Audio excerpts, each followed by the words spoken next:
Hey, how's it going, guys? Today I'm gonna be telling a little story. So the story begins about 6 months ago. I was just sitting in my living room and I look out the front window and I see a moving van pulling up to the house beside me. And I'm a nice guy, so I go over and I ask the person if they need any help. And this person turns around and it's just this gorgeous, beautiful woman, like smoking hot, right? She's like a 9 out of 10, and I'm stunned. And she just turns around and I say, "Hey, do you need any help?" And she goes, no, I'm good." That hurts a little bit. Like that, I was just trying to be nice. You didn't have to shut me down like that. But it's whatever. So I go back to my house, and about 5 hours later, I look in my backyard and I see her little stupid chihuahua had dug under the fence, and it was playing in my backyard, ruining everything. It was taking dumps. It was awful. So I go pick up the dog, and I take it over to her house, and okay, mean lady, here we go, round two, I got this. So I go and I knock on her door, and she sees me and her eyes light up, and she's just so happy, and she says, "Oh my gosh, thank you so much. I've been looking for him for like 3 hours. I don't know what I would do if I had lost him. Like I had lost him in the moving process.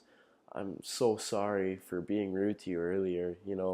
It's just been a rough week for me. Here, let me take you to lunch tomorrow to make up for it." So I'm pretty stoked about this, right? Like, I'm not gonna sit here and lie to you guys and say that I'm an attractive person. Like, I'd say I'm about a 6 out of 10.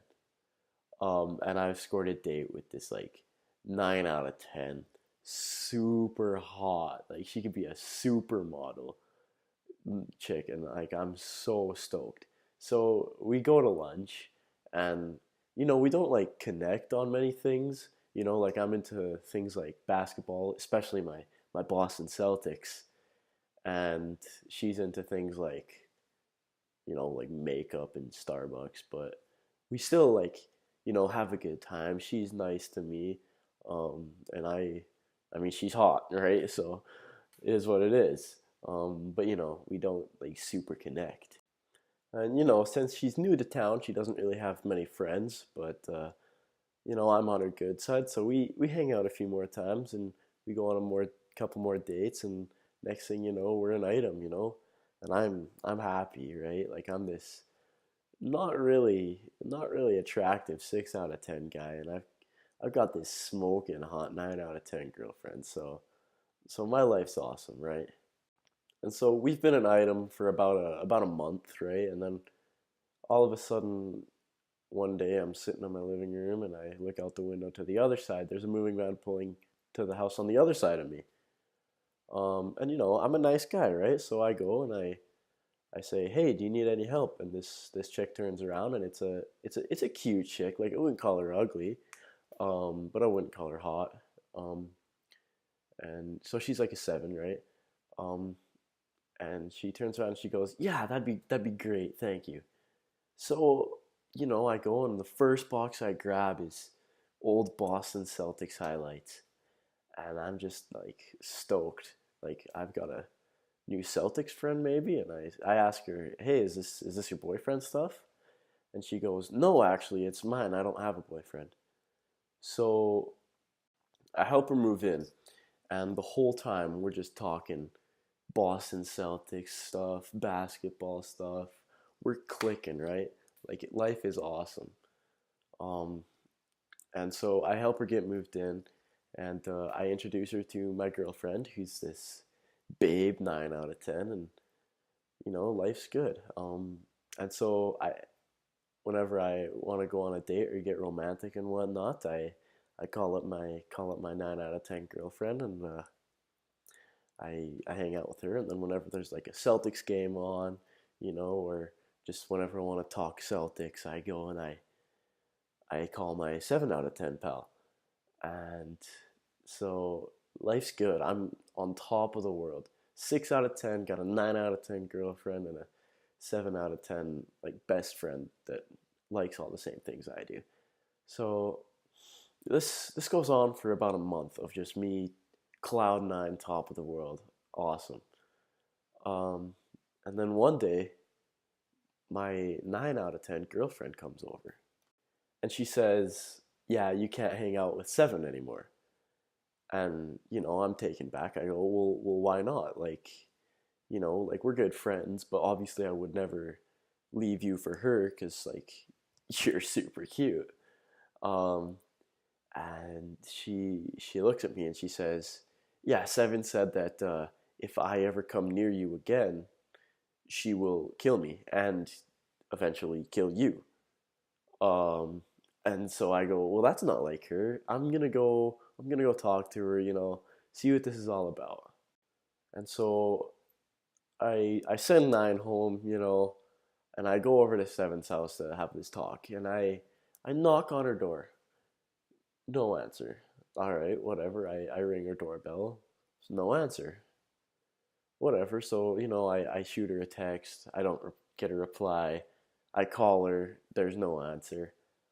Um, so now that's kind of weird, but maybe she's just away for the night. Not too weird. I'll go tell Nine that Seven wasn't there, and I'll talk to her tomorrow. So I go over to Nine's house and I knock on the door. No answer.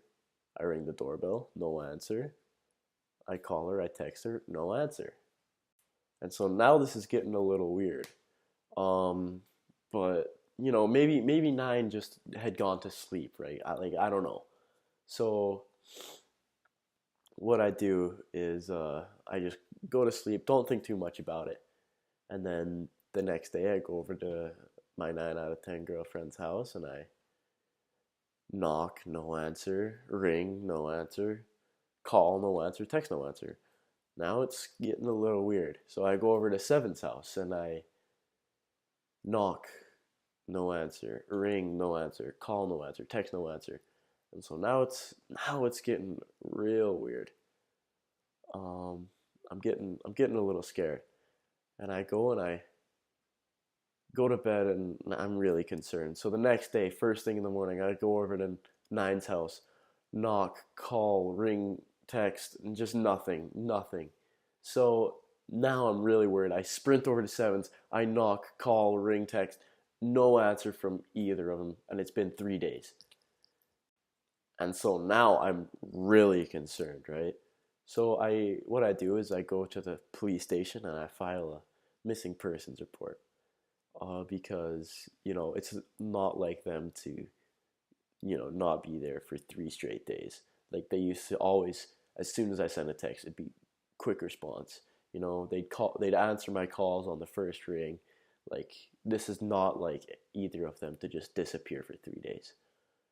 So I keep calling, texting, ringing, knocking, and I keep getting nothing from either of them. And it goes on for about a week, and then I don't know. I just go into super detective mode, right? Like I have the keys to both their houses because we're really good friends, and obviously we're dating for the 9 out of 10, um, and so I go into either of their houses and I can't find a single clue about like where either of them had gone. Um, so I'm searching all over the place, and about a week after that, I just crash. I'm dead. Like I am so sad. I have no reason to get off the couch even. Like I'm sitting there just in my underwear with a, cold piece of pizza on my shoulder right here, and I'll take a bite out of it and put it back. I'm flipping through Netflix, watching anything I see. I'm not even sleeping. I'm just sitting on the couch, gaming, even just scrolling TV channels. And this goes on for like 3 months, right? And I haven't moved off the couch for 3 months. And one day, as I'm, doing my daily rounds through the channels on TV, I see the news, and my reaction goes from happiness to shock to fear, because what I originally see is 7 out of 10. And I'm like super happy, of course, because, she's still alive. I thought both her and Nine were dead or something had happened to him tragic. And, I'm super happy that I see her still alive. Um, but the shock comes when I further like see the scene on television. I see police lights flashing in the background. I see her being escorted by police in handcuffs. And it turns to horror when I check further and there's blood on the ground and it looks like she's in a warehouse and there's blood on the ground and I see blood like on her chin and like on like this area of her shirt and I'm so horrified when I look in even deeper into the background and what do I see but 9 out of ten's face or her head has been chopped off and there's a bite taken out of her face. And so it's fairly obvious that my 9 out of 10 girlfriend was the victim of cannibalism from my 7 out of 10 person that I thought was my friend. Like I thought I knew them. Um, but, in the shocked, horrified state I'm in, it just gets even worse when Seven looks into the camera and she says, "She's dead, you're next." And that just clicks in my mind. That blank stare into the camera. She's dead, you're next. She's dead, you're next. I can't get it out of my head. She's dead, you're next. It just keeps replaying. She's dead, you're next. She's dead, you're next. That's all I can say. She's dead, you're next. She's dead, you're next. That's all I can hear. She's dead, you're next. She's dead, you're next. I'm yelling it. She's dead, you're next. She's dead, you're next. Replay, all I can see. She's dead, you're next. She's dead, you're next. And I'm writing it in blood on the walls. She's dead, you're next. And so it raises the question, why is 6 afraid of 7?